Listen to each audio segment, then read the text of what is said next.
Hello dear students. इस video lecture में हम यूपी बोर्ड का जो पेपर हुआ था 2023 में, जिसका कोड था 316 AB, इसके सेक्शन सी यानी कि ग्रामर को हम सॉल्व करेंगे। तो इसमें दिया है choose a correct option to answer the following question. Choose करना है आपको एक करेक्ट ऑप्शन टू आंसर देने के लिए द फॉलोइंग क्वेश्चन। जो निम्नलिखित क्वेश्चन दिए हैं उसमें से आपको एक करेक्ट ऑप्शन को क्या करना है, चूज करना है। तो इसमें मैंने जैसा कि आपको बताया था कि क्वेश्चन नंबर 4 में ए वाला जो क्वेश्चन होगा वो आपका idiom phrase one word substitution से रिलेटेड होगा। तो यहाँ पर ये पूछा गया है अ पर्सन, एक ऐसा व्यक्ति हु डज नॉट बिलीव, जो विश्वास नहीं करता है in the existence of God, जो ईश्वर के अस्तित्व में विश्वास नहीं करता है। एक ऐसा पर्सन जो ईश्वर के अस्तित्व में विश्वास नहीं करता है उसे हम क्या कहते हैं। तो इसमें इसका जो राइट आंसर होगा वो होगा एथीस्ट। इसका राइट आंसर होगा एथीस्ट। एथीस्ट का मतलब होता है नास्तिक। ऐसा व्यक्ति कैसा होता है, नास्तिक होता है। जो ईश्वर में विश्वास नहीं रखता है ऐसा पर्सन क्या होता है, नास्तिक होता है, अथीस्ट होता है। अब इसको किस तरह से मेमोराइज करेंगे, यहाँ पर जैसे कि ऑलरेडी द वर्ड जो है वो आपको याद है, ठीक है। इसमें आपने IST जोड़ दिया तो इससे एक नया वर्ड बना थीस्ट। इस थीस्ट का मतलब होता है एक ऐसा पर्सन जो ईश्वर में विश्वास रखता है, मतलब ईश्वर के अस्तित्व में, ईश्वर में विश्वास रखता है, उसको हम बोलते हैं थीस्ट। अब अगर ये जो यहाँ पे क्वेश्चन पूछा गया है इसके लिए जो अथीस्ट है, इसमें शुरू में हम क्या जोड़ देंगे, ए जोड़ देंगे। ए जोड़ने से ये वर्ड बन जाएगा एथीस्ट, जिसका मतलब होता है एक ऐसा पर्सन जो ईश्वर के अस्तित्व में विश्वास नहीं रखता है। क्योंकि ए प्रीफिक्स का मतलब क्या होता है, नॉट। इसका मतलब नॉट होता है। और ये जो थीस्ट अभी आपने पढ़ा था इसका मतलब होता है ऐसा पर्सन जो ईश्वर के अस्तित्व में विश्वास रखता है, यानी कि इसको हम बोलते हैं आस्तिक। और ए लगने से क्या हो गया, नास्तिक। तो इसका राइट आंसर क्या है, एथीस्ट है। इसके बाकी जो इसके ऑप्शन है इसको भी समझ लेते हैं। जैसे यहाँ दिया है इगोटिस्ट। इगोटिस्ट एक ऐसा पर्सन होता है जो कैसा होता है, आ सेल्फ सेंटर्ड पर्सन होता है। मतलब ये हमेशा अपने बारे में ही क्या करता रहता है, बातचीत करता रहता है, अपने बारे में ही बड़ी बड़ी हाँकता रहता है, अपनी तारीफ करता रहता है, उसको हम बोलते हैं इगोटिस्ट। एल्ट्रिस्ट एक ऐसा पर्सन होता है जो कैसा होता है, बहुत ही दयालु होता है। और इमिग्रेंट का मतलब होता है a person who has gone to live in another country. मतलब एक ऐसा व्यक्ति होता है जो अपने देश से किसी दूसरे देश में रहने के लिए चला जाता है, उसे हम बोलते हैं इमिग्रेंट। इसको हिंदी में बोलते हैं हम प्रवासी। इमिग्रेंट को हिंदी में क्या बोलते हैं, प्रवासी। होल्ड गुड, ये जो फ्रेज है, ग्रुप ऑफ वर्ड है जो होल्ड गुड। होल्ड गुड का मीन्स क्या होता है, होल्ड गुड का मतलब होता है बेसिकली, इसका जो मीनिंग होता है वो होता है टू कंटिन्यू। इसका मतलब होता है to continue to be true. True यानी कि लगातार कोई घटना जो है वो लगातार सत्य होती आ रही है, पहले से ही कोई घटना चलती आ रही है और लगातार वो सत्य घटित होती जा रही है, सत्य होती जा रही है, तो उसको हम बोलते हैं होल्ड गुड। Hold good. अब यहाँ पर इसका मतलब कोई घटना है वो लगातार कैसी होती आ रही है, सत्य होती आ रही है, या फिर वो आपके लिए बहुत ज़्यादा इफेक्टिव है। तो इसका जो राइट आंसर है वो क्या होगा, इफेक्टिव होगा। इसका राइट आंसर होगा यहाँ पर effective. Next one is the सिनोनियम of destiny. Destiny का पर्यायवाची यहाँ पर पूछा है। पर्यायवाची का मतलब जो सिमिलर वर्ड होते हैं, सिनोनियम मतलब जो सिमिलर वर्ड होते हैं, यानी कि पर्यायवाची। डेस्टिनी का मतलब होता है भाग्य। तो इसका जो राइट आंसर होगा वो क्या होगा, ये होगा फॉर्चून। फॉर्चून का मतलब भी क्या होता है, भाग्य होता है। डिफीट माने पराजय होता है, विक्ट्री माने जीत होता है, ठीक है। तो ये आपका आंसर हो गया फॉर्चून वाला। अब यहाँ पर जो डी क्वेश्चन है वो है एरर वाला, यानी कि ये सिंटैक्स से क्वेश्चन पूछा गया। सिंटैक्स जो चैप्टर है जिसमें से 4 नंबर का यानी 4 मार्क्स का पूछा जाता है, 2 मार्क्स का ऑप्शनल होता है। तो यहाँ पर ये ऑप्शनल है। तो यहाँ लिखा है no sooner had he come here when his father talked to him. तो यहाँ पर लिखा हुआ है which word in this sentence is an error. तो इस सेंटेंस में कौन सा वर्ड है जिसमें एरर है। तो ये आपका सेंटेंस है, नो सूनर से लेकर टॉक्ड हिम तक एक सेंटेंस है। इस सेंटेंस में क्या ग्रामेटिकल एरर है वो यहाँ पर पूछा गया है। तो यहाँ पर इसके 4 ऑप्शन दिए हैं। इसमें ऑप्शन में टू दिया है, व्हेन दिया है, हैड दिया है और हेयर दिया है। तो यहाँ हम देखते हैं ये जो नो सूनर होता है, नो सूनर जो वर्ड होता है, अगर सेंटेंस आपका नो सूनर से स्टार्ट हो रहा है तो उसमें इन्वर्जन का यूज करेंगे। इन्वर्जन का मतलब होता है कि जो सेंटेंस होता है वो इंट्रोगेटिव फार्म में होता है। तो यहाँ पर हम देखेंगे सेंटेंस आपका इंट्रोगेटिव फार्म में है। यहाँ पर हेड क्वेश्चन वर्ड दिया है और इसके बाद सब्जेक्ट दिया है ही, मतलब इंट्रोगेटिव फार्म में है। यहाँ तक तो सही है, लेकिन यहाँ पर जो विहन दिया है, ये विहन, ये यहाँ पर गलत है। नो सूनर जो होता है वो अपने साथ विहन नहीं लेता, ये अपने साथ लेता है देन, THAN देन। ध्यान रखेंगे THAN वाला देन लेता है। तो इसमें क्या गलती है, किस वर्ड में एरर है, विहन वाले वर्ड में। यहाँ पर क्या होना चाहिए, देन। तो आपका जो ऑप्शन होगा यहाँ पर वो कौन सा होगा, विहन वाला होगा, ये वाला होगा। ठीक है, विहन वाले वर्ड में क्या है, एरर है। Next one is the antonym of patriot. Patriot का, यहाँ पर पैट्रोइट का एंटोनियम पूछा गया है। पैट्रोइट का मतलब होता है देशभक्त। पैट्रोइट का मतलब क्या होता है, देशभक्त। तो इसका उल्टा पूछा गया है। तो यहाँ पर जो ब्रेव है, ब्रेव का मतलब बहादुर होता है, तो ये ऑप्शन गलत हो जाएगा। कॉवर्ड का मतलब डरपोक या कायर होता है। ट्रेटर इसका राइट आंसर होगा। ट्रेटर का मतलब होता है जो देशद्रोही होता है। कैसा होता है, देशद्रोही। तो पैट्रोइट का मतलब देशभक्त हो गया और ट्रेटर का मतलब देशद्रोही। तो इसका राइट आंसर क्या है, थर्ड वाला, ये क्वेश्चन थर्ड वाला ऑप्शन इसमें सही है। ऑनेस्ट मानी ईमानदार होता है।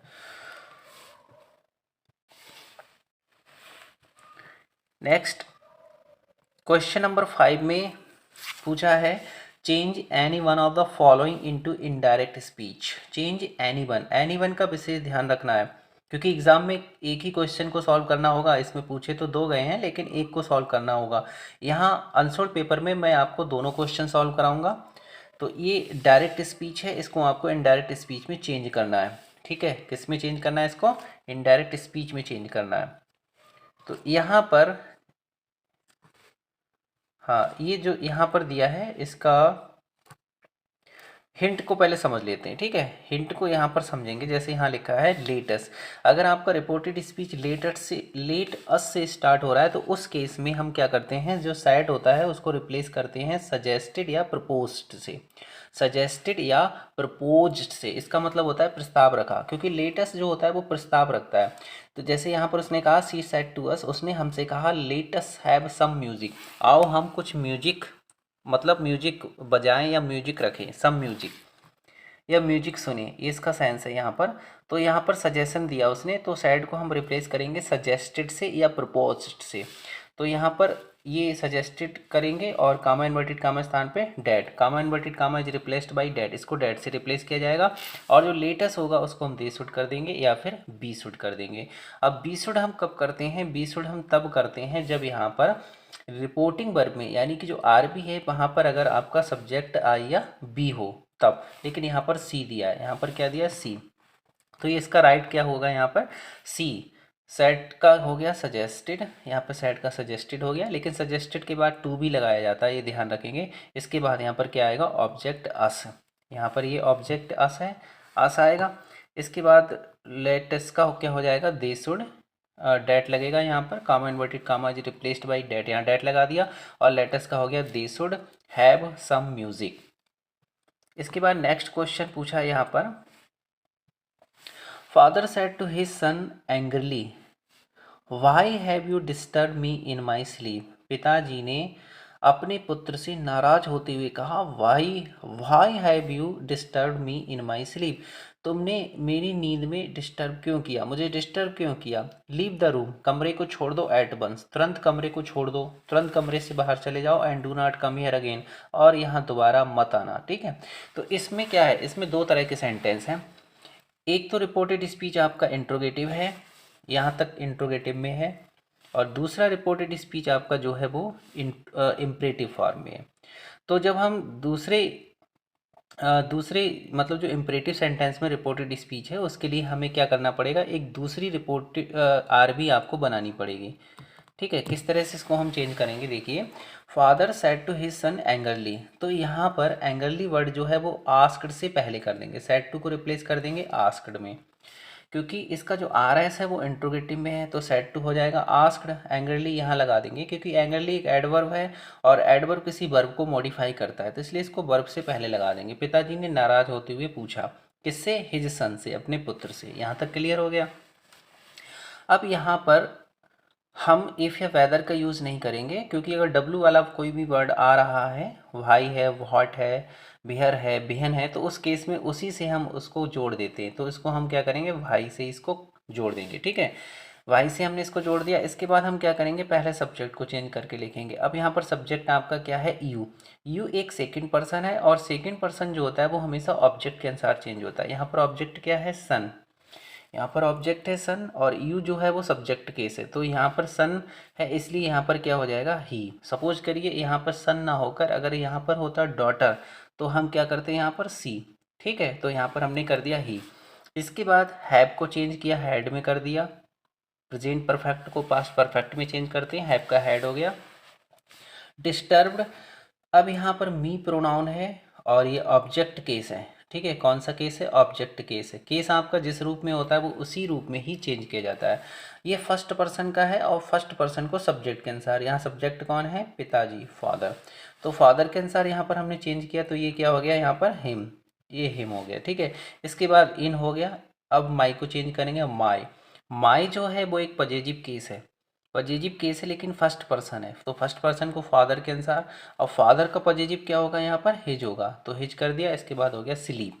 अब जो दूसरा रिपोर्टेड स्पीच है, दूसरा जो आर एस है वो इम्परेटिव में है। तो इम्परेटिव में, इम्परेटिव जब हम इसको यहाँ पर ऐड करेंगे तो उसके लिए हमें एक दूसरी आर बी बनानी पड़ेगी, दूसरी रिपोर्टिंग वर्ब। तो इसको हम एंड से बना देंगे, एंड ऑर्डर्ड। और यहाँ पर ऑर्डर दिया ना, आदेश दिया है, तो ऑर्डर लगा देंगे यहाँ पर। एंड ऑर्डर्ड हिम, और उसे आदेश दिया, किसको, अपने पुत्र को आदेश दिया है ना। And ordered him. फिर जो इम्परेटिव सेंटेंस होता है उसमें हम क्या करते हैं, टू का यूज करते हैं। टू लगाएंगे, टू लगा दिया। टू के बाद लिखेंगे leave the room at once. And के बाद अब यहाँ पर जो डू नॉट दिया है, इस डू नॉट को कर देंगे नॉट टू में चेंज। ठीक है, डू नॉट क्या हो जाता है, नॉट टू हो जाता है। Not to come, not to इसलिए हो जाता है क्योंकि ये टू जो होता है वो हमेशा वर्ब से पहले आता है, इसलिए हमें नॉट पहले करना पड़ता है और टू बाद में करना पड़ता है। तो ये बनेगा नॉट टू कम और हेयर का हो जाएगा देयर अगेन। तो ये आपका इनडायरेक्ट हुआ। इसके बाद नेक्स्ट दिया है combine any one of the following. Combine करना है आपको। ये आपका एक चैप्टर है सिंथेसिस। सिंथेसिस में सिंपल, कॉम्प्लेक्स और कंपाउंड पूछा जाता है, जिसमें आपको दो या दो से अधिक वाक्यों को जोड़कर एक नया सेंटेंस बनाना होता है, जो आपका सिंपल भी हो सकता है, कॉम्प्लेक्स भी हो सकता है और कंपाउंड भी हो सकता है। तो यहाँ पर क्या पूछा गया है, कॉम्प्लेक्स पूछा गया है। जैसे सेंटेंस है, माई mother keeps her ornaments in a safe. इसका मतलब हुआ मेरी माता कीप्स माने रखती हैं, हर ऑर्नामेंट्स अपने आभूषणों को रखती हैं, इन अ सेफ। तो मेरी माँ अपने आभूषणों को एक सेब में रखती हैं, दिस इज़ द सेब, ये वो सेब है, ये वो सेफ है। ठीक है, अब इसको, अब यहाँ पर क्या है, यहाँ पर स्थान का वर्णन किया गया है, स्थान का यहाँ पर बोध है। स्थान को, जो स्थान का जब वर्णन किया जाता है तो वहाँ हम जो कॉम्प्लेक्स सेंटेंस बनाते हैं वो वेयर से बनाएंगे। किससे स्टार्ट करेंगे, उसको हम वेयर से स्टार्ट करेंगे। तो ये कैसे बनेगा, यहाँ पर लिखा भी है हिंट में, वेयर जहाँ। यहाँ पर वेयर का मतलब क्या होगा, जहाँ होगा, हेयर या देयर होने पर। ठीक है, हेयर या देयर जो होता है वो शोइंग प्लेस होता है, यानी कि वो स्थान को दर्शाता है। तो इसको किस तरह से बनाया जाएगा, ये वाला सेंटेंस हम पहले लाएंगे अर्थ के अनुसार। दिस इज द सेफ, ये वही सेफ है, ये वही सेफ है, where my mother keeps her ornament, जहाँ मेरी माँ क्या रखती हैं, अपने आभूषणों को रखती हैं। तो ये आपका कॉम्प्लेक्स बना। इसको इस तरह से भी बना सकते हैं, दिस इज़ द सेब हमने पहले लिखा, फिर लिखेंगे इन विच से भी बना सकते हैं। दिस इज़ द सेब, ये वही सेब है जिसमें, इन विच का मतलब हुआ जिसमें, माई मदर कीप्स हर ऑर्नामेंट, जिसमें मेरी माँ अपने आभूषणों को रखती हैं। तो इस तरह से भी इसको हम कॉम्प्लेक्स बना सकते हैं। इसके बाद नेक्स्ट दूसरा जो इसमें पूछा गया है, आपको एग्जाम में एक ही सॉल्व करना है। यहाँ पर मैंने आपको, देखिए जैसे इसमें लिखा ना, एनी वन लिखा हुआ है, लेकिन आपको किसी एक ही सेंटेंस को सॉल्व करना है। और यहाँ पर मैंने दो तरह से समझाया है, आपको किसी एक तरीके से बनाकर दिखाना है, वहाँ पर किसी एक मेथड का यूज करना है। अब यहाँ पर ये दूसरा जो सेंटेंस है, a very healthy man came to me yesterday, एक बहुत ही जो हेल्थी मैन था, स्वस्थ व्यक्ति था, केम माने आया, टू मी मेरे पास, यस्टरडे मतलब कल, ही वाज ब्लाइंड और वो अंधा था। तो इन दोनों सेंटेंसेस को जोड़कर आपको एक कॉम्प्लेक्स सेंटेंस बनाना है। अब इसमें अ वेरी हेल्थी मैन, एक बहुत ही स्वस्थ व्यक्ति, केम टू मी मेरे पास आया यस्टरडे। अब वो व्यक्ति कैसा था, वो अंधा था। वह व्यक्ति कैसा था, अंधा था। तो इसको हम एडजेक्टिव क्लॉज से बनाएंगे, क्योंकि ये अंधा वर्ड जो है, ये वाला जो क्लॉज है, ये वाला जो क्लॉज है वो क्या कर रहा है, इस व्यक्ति की विशेषता बता रहा है। तो इसको हम एडजेक्टिव क्लॉज से बनाएंगे। किस तरह से बनेगा ये, यहाँ पर देखिए बनाया है। यहाँ पर इस वाले सेंटेंस को अ वेरी हेल्थी मैन, यहाँ पे लिखा है अ वेरी हेल्थी मैन, इसको हम पहले कर देंगे। अ वेरी हेल्थी मैन, एक बहुत ही स्वस्थ व्यक्ति, स्वस्थ व्यक्ति। अब वो स्वस्थ व्यक्ति कैसा था, अंधा भी था। तो यहाँ पर इसको हमने एडजेक्टिव क्लॉज बना दिया, हु वाज ब्लाइंड। तो अ वेरी हेल्थी मैन, एक बहुत ही स्वस्थ व्यक्ति जो कि अंधा था, इसको एडजेक्टिव क्लॉज बना दिया यहाँ पर। और ये इस व्यक्ति की क्या बता रहा है, विशेषता बता रहा है। एडजेक्टिव क्लॉज हो गया ये, ठीक है, ये एडजेक्टिव क्लॉज हो गया। क्लॉज क्या होता है, अ ग्रुप ऑफ वर्ड होता है जिसमें एक सब्जेक्ट और एक वर्ब का होना कंपलसरी होता है। तो ये ग्रुप ऑफ वर्ड है, इसमें हु जो है वो एक सब्जेक्ट की तरह काम कर रहा है और बाद यहाँ पर क्या है, वर्ब है। ठीक है, ये आपका क्लॉज है और ये इस मैन की विशेषता बता रहा है। तो जो एडजेक्टिव क्लॉज होता है वो उसी नाउन या प्रोनाउन के बाद में रखा जाता है जिसकी वह विशेषता बताता है। ठीक है, तो यहाँ पर हु वाज ब्लाइंड हो गया। इसके बाद जो बचा वो हम लिख देंगे केम टू मी यस्टरडे, मेरे पास कल आया। तो ये आपका सेंटेंस बना कॉम्प्लेक्स। अब इसके बाद यहाँ पर क्वेश्चन नंबर सी जो होगा वो आपका ट्रांसफॉर्म से रिलेटेड होगा। ट्रांसफॉर्मेशन एक चैप्टर है आपका जिसके अंतर्गत सिंपल कॉम्प्लेक्स जिसके अंतर्गत एक्टिव से पैसिव वॉइस, डिग्री और आपके remove too, negative, interrogative, exclamatory sentences पूछे जाते हैं। ट्रांसफॉर्मेशन में क्या होता है, इसमें सेंटेंस के रूप को तो बदल दिया जाता है लेकिन उसका जो अर्थ होता है, उसका जो मीनिंग होता है वो सेम रहता है। तो यहाँ पर आपको एक्टिव वॉइस बनाना है। ठीक है, ये सेंटेंस आपका पैसिव वॉइस में है, he was appointed as science teacher, उसको एक साइंस टीचर के रूप में नियुक्त किया गया था बाय द प्रिंसिपल। किसके द्वारा, प्रिंसिपल के द्वारा। अब इसे आपको एक्टिव वॉइस में चेंज करना है। तो एक्टिव वॉइस में क्या होगा, द प्रिंसिपल को हम पहले ले आएंगे और यहाँ पर जो बाज है पास्ट इंडेफिनिट का है तभी तो बाज लगा हुआ है। तो बाज को हटाकर यहाँ पर सब्जेक्ट हो गया, मेन वर्ब की सेकंड फॉर्म कर देंगे अपॉइंटेड। तो the principal appointed him as the science teacher, ये आपका क्या बना, एक्टिव वॉइस बना। इसके बाद इसमें जो सेकंड वाला है वो क्या है, she is too fat to run. इसे आपको नेगेटिव सेंटेंस में कन्वर्ट करना है। नेगेटिव का मतलब सेंटेंस में नॉट का भी यूज करना है। तो इसको हम यहाँ पर ये वाला टू है और एक ये वाला टू है। ठीक है, इस वाले टू को, ये वाला जो टू होता है वो होता है एडवर्ब, ये एडवर्ब होता है। ठीक, और ये जो टू होता है वो होता है इन्फिनेटिव। ये क्या होता है, इन्फिनेटिव, INFINI और TIVE होता है। ठीक है, इन्फिनेटिव होता है। इन्फिनेटिव क्या होता है, वर्ब से पहले टू जब आता है तो वो इन्फिनेटिव की तरह काम करता है और किसी एडजेक्टिव से पहले डबल ओ वाला जो टू आता है वो एडवर्ब होता है। ठीक है, तो ये एडवर्ब है। इसको जब हम नेगेटिव बनाएंगे तो किस तरह से बनाएंगे, जिस तरह से आप रिमूव टू बनाते हैं उसी तरह से इसको बनाएंगे। ठीक है, तो इस वाले टू को रिप्लेस किया जाएगा सो में। यहाँ पर मैंने हिंट दिया है, इस वाले टू को किस में रिप्लेस किया जाएगा, टू में रिप्लेस किया जाएगा। और ये जो टू है, सिंगल ओ वाला जो टू है, उसको रिप्लेस किया जाएगा, सब्जेक्ट का प्रोनाउन आएगा प्लस कैन या कुड आएगा और नॉट आएगा। ठीक है, कुड तब आएगा जब सेंटेंस आपका पास्ट में होगा, लेकिन अगर प्रेजेंट में है तो उस केस में क्या आएगा, कैन आएगा। तो इसका आंसर ये हुआ यहाँ पर, सी इज़, इस टू को यहाँ पर रिप्लेस कर दिया आपने सो में। तो she is so fat, she is so fat. इसके बाद इस वाले टू को, इस वाले टू को आप क्या करेंगे, सब्जेक्ट का प्रोनाउन, ये आपका सब्जेक्ट है, ऑलरेडी प्रोनाउन है। ठीक है, तो यही लिख देंगे हम यहाँ पर, सी लिख दिया। इसके बाद यहाँ पर कैन या कुड, तो सेंटेंस आपका प्रेजेंट में, तो यहाँ पर क्या लिखेंगे, कैन। नॉट, ये नॉट का छोटा रूप है, यहाँ पे कांट हो गया, सी कांट रन। तो ये क्या बना, she is so fat that she can't run. इसका मतलब हुआ वह इतनी मोटी है कि वह दौड़ नहीं सकती है। ये जो ऊपर वाला सेंटेंस है इसका भी मीनिंग सेम है, इसका भी मीनिंग यही है, इसका हिंदी अर्थ निकालेंगे तो इसका भी सेम अर्थ निकलेगा, वह इतनी मोटी है कि दौड़ नहीं सकती है। क्योंकि यहाँ पर जो नॉट होता है, इस वाले सेंटेंस में जो नॉट होता है वो छिपा हुआ होता है, ठीक है। तो ये आपका नेगेटिव बन गया। अगर रिमूव टू आ रहा है तब भी इसी तरह से बनेगा। इसके बाद यहाँ पर जो डी क्वेश्चन है वो आपका होगा सिंटैक्स से रिलेटेड, ठीक है। लिखा है correct any one of the following sentences. निम्नलिखित सेंटेंसेस में से किसी एक को आपको क्या करना है, करेक्ट करना है, किसी एक को ध्यान रखना है। यहाँ पर मैं दोनों सॉल्व कराऊंगा।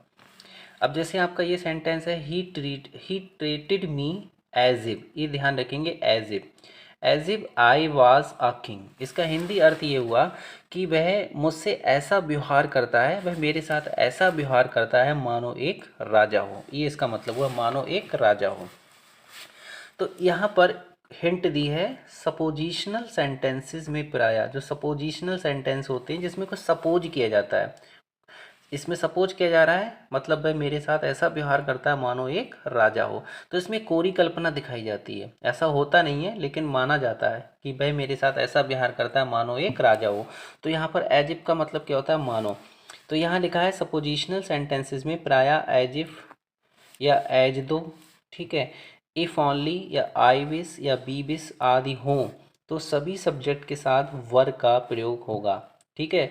तो यहाँ पर एज इफ दिया है और यहाँ पर एक कोरी कल्पना की गई है, सपोजिशनल सेंटेंस है। तो यहाँ पर चाहे सेंटेंस सब्जेक्ट आपका सिंगुलर हो या फिर प्लूरल हो, सभी के साथ आपको किसका यूज करना है, वर। तो यहाँ पर क्या होगा, आई वर, एज इफ आई वर, यहाँ पर होगा आई वर, ठीक है। ये एरर है। तो इस तरह से आंसर यहाँ पर दिया है, इस तरह से आपको, नहीं ये तो दूसरा सेंटेंस मैंने यहाँ पर बनाया समझाने के लिए। जैसे एक सेंटेंस यहाँ समझाने के लिए मैंने यहाँ पर लिखा है I wish see were my wife, काश वह मेरी पत्नी होती। आई विश का मतलब यहाँ पर क्या हुआ, काश। इसका मतलब यहाँ पर क्या हुआ, काश, काश वह मेरी पत्नी होती। पत्नी है नहीं, ये कल्पना की जा रही है, ये कोरी कल्पना की जा रही है। तो यहाँ पर हम देखेंगे कि सी सिंगुलर है लेकिन इसके साथ यहाँ पर क्या लगा है, वर। तो ये सेंटेंस आपका राइट है। एग्जाम में किस तरह से आएगा, आई विश होगा, यहाँ पर बर ना होकर यहाँ पर क्या होगा, वॉज होगा। तो आपको क्या करना होगा, बर करना होगा, ठीक है।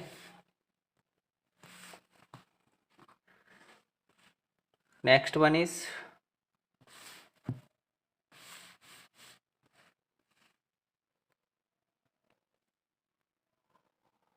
हाँ, इसको समझ लेते हैं यहाँ पर, ठीक है।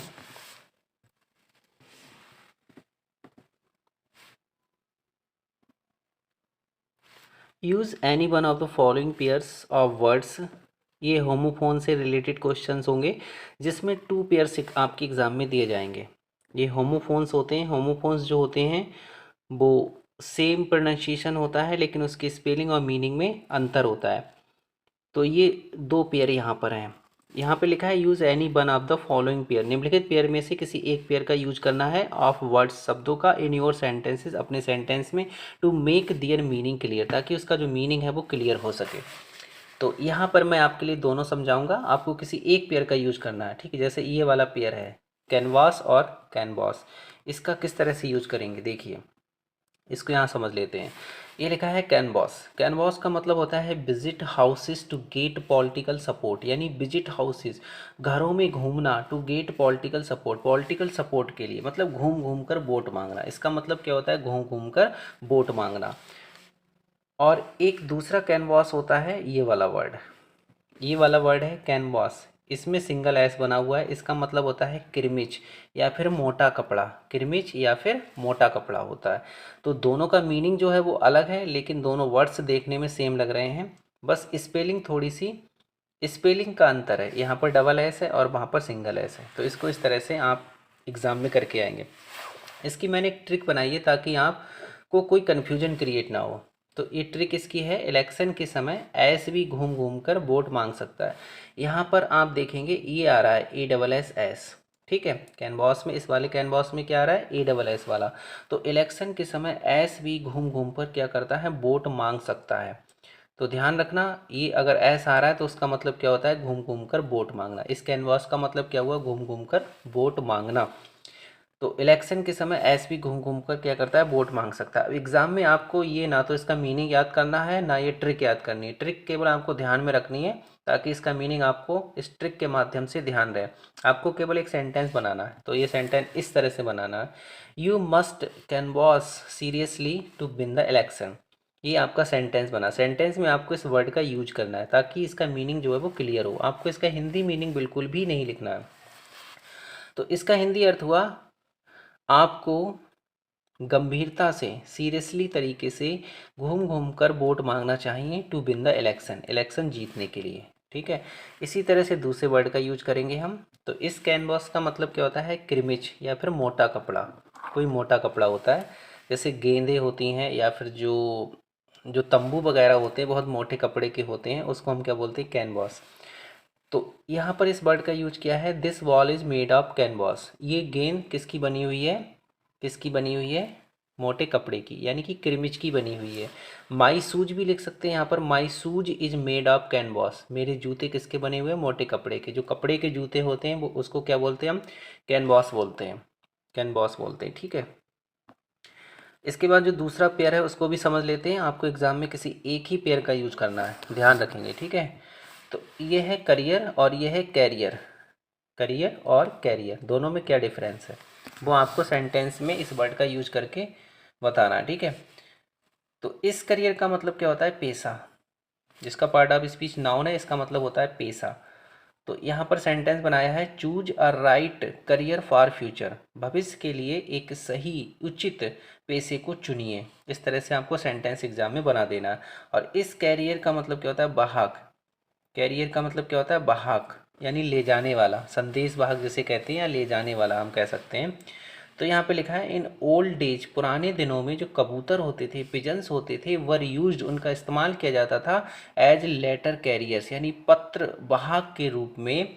पुराने ज़माने में कबूतरों का यूज किया जाता था, पत्र वाहक के रूप में, पत्र ले जाने के रूप में यूज किया जाता था। तो इस तरह से आप वर्ड्स का यूज सेंटेंस में करेंगे। ठीक है फ्रेंड्स, मिलते हैं नेक्स्ट वीडियो में। थैंक